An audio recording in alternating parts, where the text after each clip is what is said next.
Bonjour les amis. Alors, une petite vidéo, une vingtaine de minutes. Je vais essayer. C'est sur le pardon. Le pardon qui n'est pas une obligation morale ni religieuse.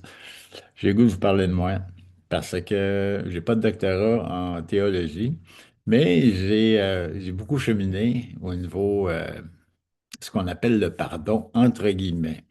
C'est un mot que j'utilise très peu, sinon presque pas. Pourquoi? Parce que moi, je fixe plus euh, la transformation de l'être humain sur son rétablissement et non pas nécessairement sur le pardon au sens théologique. Euh, pour moi, c'est clairement une construction, un résultat ou une équation vraiment d'un cheminement, d'une maturité émotionnelle et aussi d'âme, il faut se le dire, les vraies choses. J'ai, en 2007, au travers de mon cheminement, j'ai été un an à la communauté du désert et j'avais le ministère du pardon. Alors, j'avais un beau cartable qui était ça épais. Et j'avais retiré tous les éléments un peu théologiques du pardon. Et il y a des choses qui résonnaient vraiment en dedans de moi, R-E, pour résonner, vibrer. Il y avait des choses qui résonnaient, R-A-I, que je trouvais que ça avait du sens, mais ça a fait partie de mon chemin. Euh, J'en ai pas fait une religion en soi, là, un absolu, mais j'ai quand même cheminé au travers de ça parce que pour moi, et j'ai entendu, écoute, j'étais avec l'abbé Marié là, à la journée longue. J'étais son chauffeur pendant ses ateliers puis ses conférences qu'il donnait, je l'ai suivi tout le temps. J'étais un peu comme son homme de confiance à l'époque. Et ma chambre était direct en face de la chapelle. Fait que c'est juste pour vous dire, j'étais très imbibé aussi du christianisme pendant un bout de temps. Puis je donné que pas ça aujourd'hui, mais je suis un catholique qui est non pratiquant. Parce qu'il y a des choses vraiment qui me dérangent dans les enseignements de l'Église. Mais je rejette rien, je suis pas un luthérien, puis je dénigre surtout pas. Mais moi, c'est mon chemin personnel. J'ai le goût de vous parler de ça parce que je trouve qu'il y a des gens qui en parlent tellement bien. Mais il y a quelque chose qui me dérange tout le temps, c'est qu'ils parlent jamais d'eux autres, ils parlent juste de concepts. Puis le concept, ça peut avoir du sens parce que j'en ai parlé déjà du concept. Ouais, j'ai été là-dedans. Mais il faut que pour moi, dans mon cheminement, ça a eu un impact. C'est comme si tu demandais à un alcoolique qui consomme encore, parle-moi du rétablissement. Pour moi, il faut l'avoir vécu. Tu sais, le chemin de Compostelle, là, je l'ai fait. Puis, il n'y a pas personne, tu sais, pour moi, qui connaît le chemin de Compostelle s'il l'a pas fait. Puis pour moi, le chemin du pardon, entre guillemets, tout le temps, qui est un chemin de rétablissement, j'ai été plus loin que juste au niveau du concept ou au niveau théologique. C'est-à-dire, je l'ai incarné dans tout mon être. Et je l'incarne encore. Et c'est un cheminement, c'est ça que je veux dire. Mais ça commence souvent par des formes pensées, par des systèmes de croyances. C'est comme ça un peu pour tout le monde. Alors, je suis pas à part, je suis pas mieux, je suis pas pire, mais j'ai le goût de partager ce chemin-là.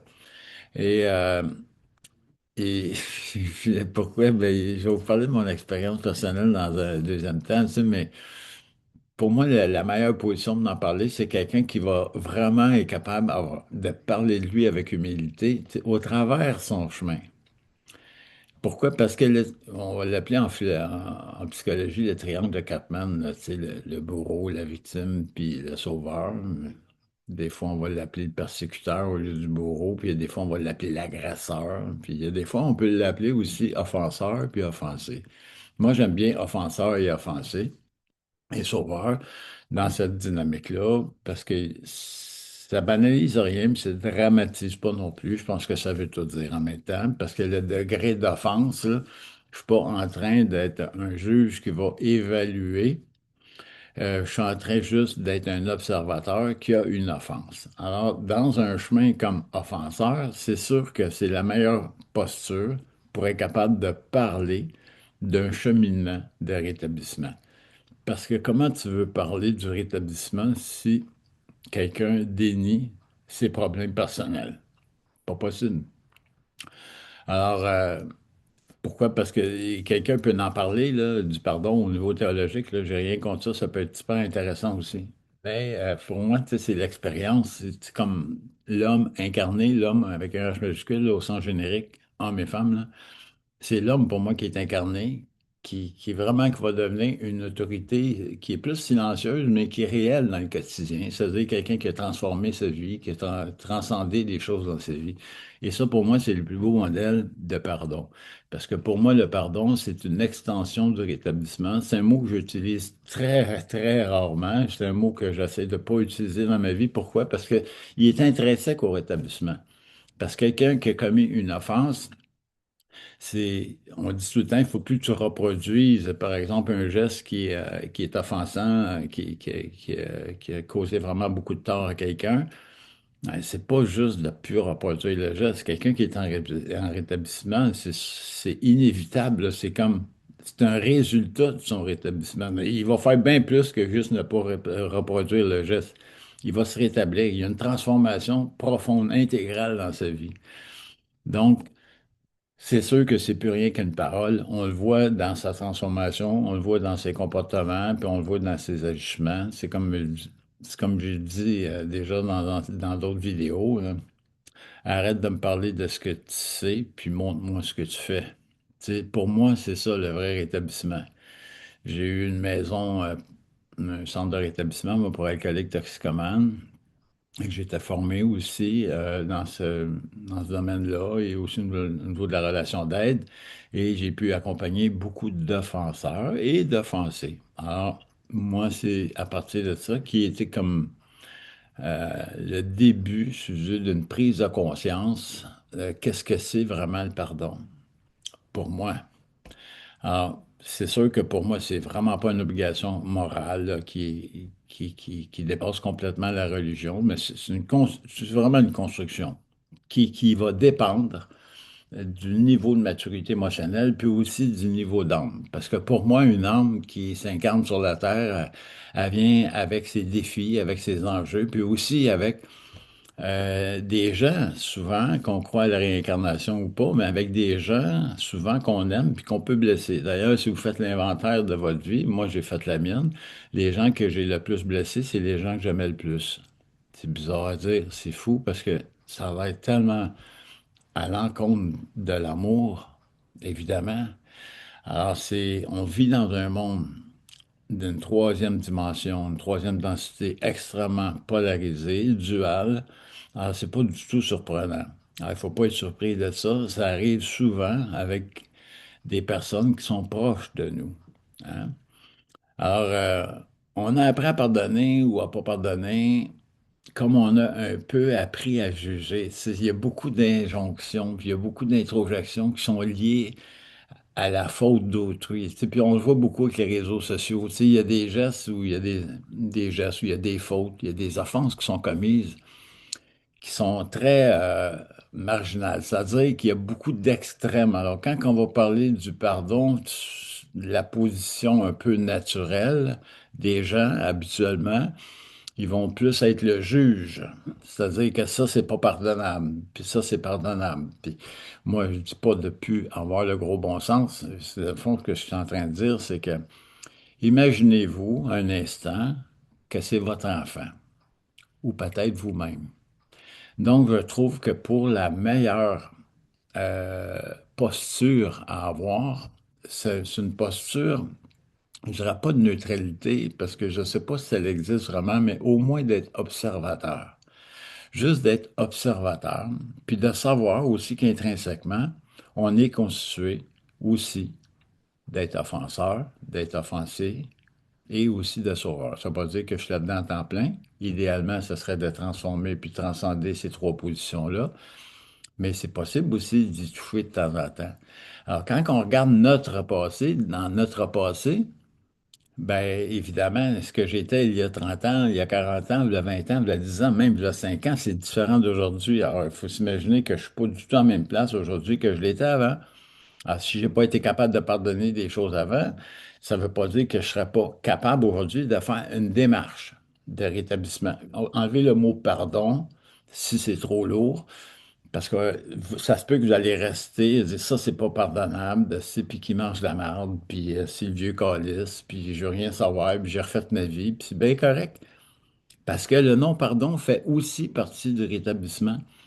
C'est pas une posture idéalisée, c'est une posture intérieure qui, souvent, il y a des mécanismes de protection qui vont faire que c'est encore trop fragile ou c'est encore peut-être que c'était une belle évolution d'être capable d'en arriver à dire non puis de couper cette relation-là. C'est possible. Fait qu'il n'y a pas de jugement à savoir si c'est correct ou pas correct, le pardon. Dans le fond, il y a des gens, pardon, qui vont se rétablir même dans le non-pardon, parce qu'ils vont refaire leur vie, mais avec des nouvelles bases, avec une nouvelle fondation, avec un nouvel environnement, avec une nouvelle famille, avec un nouveau travail. Bref, il y a plusieurs façons de se rétablir. Moi, je vais vous partager ma façon à moi, que moi, j'ai vécu un processus avec un offenseur qui m'a été extrêmement favorable. C'est-à-dire, j'avais pas d'attente, mais ça a dépassé vraiment tout ce que vous pouvez imaginer. Alors, on a appris soit à pardonner ou à pas pardonner, mais on a surtout appris à juger. C'est ça. Que ça soit une forme de croyance, que ça soit par des injonctions ou par des introjections, bref, c'est des croyances que c'est lié à la faute d'autrui. Donc, on est comme dans une position un peu tout le temps polarisée. Ça veut dire que je peux très bien, parce que ça, c'est l'ego qui va se placer. Moi, je suis là, puis lui, il m'agresse. Ou l'autre, elle n'a pas été fine avec moi. Ça fait qu'il y a tout le temps la position de... C'est plus qu'une sensibilité, j'appelle ça de la sensiblerie à tout ce qui peut nous agresser. Que ce soit des micro-agressions, que ce soit des plus graves agressions. Dans le fond, l'agression, c'est pas toujours physique, évidemment, là. Ça peut être psychologique, ça peut être psychique aussi dans l'âme. Puis les agressions qui sont les plus marquantes, je dirais, c'est les agressions psychiques. C'est-à-dire que c'est dans l'âme. Par exemple, la trahison, ça fait partie d'une blessure psychique. Alors évidemment, si je veux mettre un indice de gravité, on pourrait dire qu'une blessure psychique, ça touche plus. Tu sais, c'est comme mais tout le temps, je donne l'exemple, je rentre un clou qui a rentré dans un 2 par 4 dans une planche de bois, même si tu enlèves le clou, il va rester un trou. Fait que le rétablissement ou le pardon, entre guillemets, c'est pas qu'il n'y ait plus de trou, c'est que le rétablissement, c'est que j'apprends à vivre avec mon trou, puis aussi à transformer, puis à transcender ce trou-là. Pas pour faire semblant qu'il n'existe plus, pas par déni, pas par abnégation. C'est juste que le rétablissement le transforme. Alors, c'est pour ça que je rentre pas au niveau du pardon de la religion, même s'il y a des gens avec des PhD, tu sais, qui vont en parler d'une façon admirable. Puis je trouve ça beau, mais c'est vraiment pas pour tout le monde. Puis j'ai fait des rencontres beaucoup en justice réparatrice aussi avec offenseur, offensé. Alors, il y a comme toute une façon d'être et de faire qui permet justement peut-être d'en arriver à faire avoir plus de paix intérieurement, ce que j'appelle libérer ses chaînes. Il y a une de mes amies, tu sais, que c'est 30-35 ans que ses parents sont décédés, puis le non-pardon avec son père, c'est présent, là. Même encore aujourd'hui, tu sais, elle veut rien savoir, puis c'est un vieux calice, puis qui mange de la merde. Moi, c'est mon ami, ça ne me dérange pas, c'est pas mon chemin à moi, là, mais je trouve ça quand même malheureux pour elle. Parce que je vois que ses chaînes sont encore là. Même si elle a refait sa vie, elle a eu ses enfants, puis c'est comme, tu sais, rendu âgé, là. Je me dis, Caliste, c'est pas drôle, de se mourir comme ça. Puis c'est pas parce que elle, c'est un modèle, elle pardonne pas, mais c'est pas rétabli. Il y a des gens qui pardonnent pas, mais qui vont se rétablir. Voyez-vous, il n'y a pas personne qui est pareil. Fait que la vie d'incarné, pour moi, là, dans ce mot-ci, tu sais, c'est pas vraiment c'est pas un conte juste moral, là. C'est vraiment, c'est l'expression de nos âmes qui vivent dans un champ d'expérience avec d'autres âmes, puis on va explorer une multitude de facettes. Tu sais, puis des fois, ça va être d'évolution, puis des fois, c'est des régressions, puis des fois, c'est de l'involution. Fait que, au-delà, pour moi, du geste de l'offenseur, le pardon, que j'aime bien l'appeler le rétablissement plutôt, il touche vraiment l'empreinte, tu sais, dans l'âme. à la blessure dans sa globalité. Pour moi, un offenseur qui blesse, tu sais, quelqu'un d'autre, au niveau psychique, on parle pas juste d'impolitesse, hein, on va parler vraiment à un niveau un peu plus de gravité, je dirais, là, au niveau psychique, dans l'âme de quelqu'un d'autre. C'est sûr que ça touche toute la globalité de l'être. Parce que ce qui est dans l'âme s'en va aussi dans le corps. Fait qu'on parle pas juste que, oh, je m'excuse, je t'ai frappé, j'ai fermé la porte sur tes doigts, là. On s'attend, c'est quelque chose de peu plus important. Alors, c'est sûr qu'il n'y a rien qui est obligatoire, mais moi, parce que le libre arbitre existe. Ça se négocie pas, le libre arbitre. Fait que tu dois respecter ça, même si quelqu'un ne veut pas te rencontrer, tu sais, qui est pas capable de te pardonner. Tu peux prier pour cette personne-là, tu peux y envoyer des bonnes énergies, tu peux l'aimer même à distance. Tu sais, moi, c'est ce que je fais. Il y a du monde il y a du monde qui a pu me parler, tu sais, de par mon passé, mais je respecte ça. Tu sais, je les en veux pas. Puis j'ai pas de projet non plus avec eux autres. C'est juste que c'est juste que dans leur cheminement, ils ont décidé de plus me parler. Mais il y en a d'autres qui sont venus me parler. Puis moi, j'ai fait la même chose. Il y en a d'autres, tu sais, j'ai pas eu le besoin, j'ai pas ressenti le besoin d'aller leur parler parce que j'ai été blessé. Ben, on vit tout ça à différents niveaux. Donc, c'est juste de savoir, tu sais, est-ce que je suis capable de m'écouter? Là, je vais vous parler d'une personne qui m'a blessé, un offenseur dans ma vie, où moi, j'ai vécu une expérience vraiment très positive. C'est c'est quelqu'un que j'ai réussi à retrouver. C'est un événement qui est arrivé dans ma jeunesse, dans ma jeunesse, mon enfance. Et puis, j'ai réussi à le retrouver, style 40 ans plus tard. Je me souviens juste de son nom. J'ai réussi à le retrouver sur Internet. Puis, j'ai téléphoné. Puis, j'ai demandé si je pouvais le rencontrer. C'est bizarre parce que et quand il m'a répondu, il m'a dit tout de suite, ah, il dit, je suis tellement content que tu m'appelles Jean-Marc. Il dit, si tu savais combien de fois j'ai pensé à toi, puis je regrettais, puis comment j'aurais voulu comme réparer avec toi, tu sais, puis j'ai vraiment senti vraiment beaucoup une repentance profonde, je dirais. J'ai senti qu'il y avait beaucoup cheminé aussi, puis ça m'a donné vraiment le goût d'aller le voir. On s'est rencontrés. Ça a été extraordinaire. Pour faire l'histoire courte, là, s'il y a vraiment, pour moi, je me suis libéré de mes chaînes cette journée-là. Puis je l'ai rencontré une deuxième fois après aussi, parce qu'on a été comme plus loin au niveau de la réconciliation. Ça s'est fait, là, il n'y a pas de médiateur, rien à l'époque, il n'y a pas de justice séparatrice. Je parle de ça, ça fait quand même longtemps. Puis il a parlé de lui, je l'ai écouté, j'ai parlé de moi, il m'a écouté, on s'est écouté, là, je dirais, tellement intensément, tellement véritablement. Donc, euh, ce chemin-là, ce que ça m'a permis, c'est vraiment j'appelle ça vraiment une réconciliation d'âme à âme. Ça s'est produit cette journée-là. Et il n'y avait plus la dynamique, tu m'as blessé, mon tabarnak, puis j'espère que tu vas le regretter. Tu sais, je n'étais plus là-dedans, là. J'avais déjà pensé à ça avant, ben, des années avant, mais je n'étais plus là-dedans. J'avais le goût vraiment de faire la paix avec moi-même, puis j'ai vu vraiment que c'était une âme qui était dans son expérience, puis aussi avec son vécu propre à lui, qui avait reproduit des choses aussi. Puis j'avais tellement de compréhension de son vécu en même temps. Fait que on s'est quittés, écoute, on a pleuré ensemble, on s'est serrés dans nos bras. Il n'y avait pas de gagnant-perdant, là. C'était du gagnant-gagnant. Et vraiment, il y avait une joyeuse, je dirais, puis j'exagère pas le mot, là, une joyeuse libération dans une manifestation réelle, vraiment, pour moi, de conjuguer puis d'étriquer en dedans de moi le ciel et la terre, le vrai et le faux, la vérité et le mensonge, le bien puis le mal, puis l'offenseur et l'offensé, parce que j'avais aussi, par conséquent, vu, vécu, j'avais été aussi offenseur.